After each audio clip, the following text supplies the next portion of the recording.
Mark saw Sophie at the office and smiled. He had heard she just came back from Singapore, so he asked, "Was it a business trip or a vacation?" Sophie laughed and said, "Actually, it was both.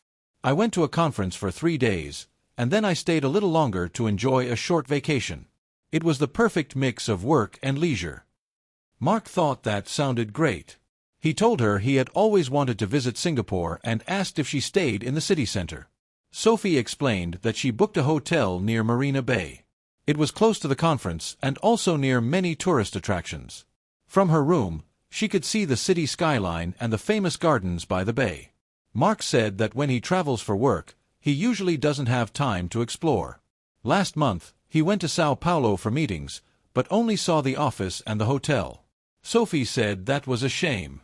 She always tries to plan her schedule so she has at least one free afternoon. Then she asked, "How do you usually get around when you travel? Taxi, rental car, or public transport?" Mark replied, "It depends. For business trips, I prefer using ride apps like Uber. It's faster and I don't need to worry about parking. But when I'm on vacation, I love renting a car. It gives me more freedom to explore places that are not so popular." Sophie agreed. In Singapore, she used the metro most of the time.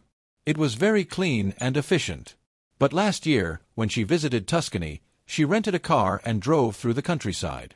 She said it was unforgettable. "Tuscany," Mark said. "That's on my bucket list. I've been thinking about taking a road trip through Italy next summer. Maybe start in Rome, then drive north to Florence and Venice." Sophie smiled and said, "That sounds amazing. Just make sure to check the driving rules. Some cities have restricted zones, and parking can be difficult. But the views and the food make it all worth it." "Thanks for the tip," Mark said. "I'll definitely look into it. Maybe I'll add a short business stop in Milan. Who says you can't mix work with pleasure?" Sophie nodded. "Exactly. That's the best way to travel. Finish your work, then enjoy the world a little."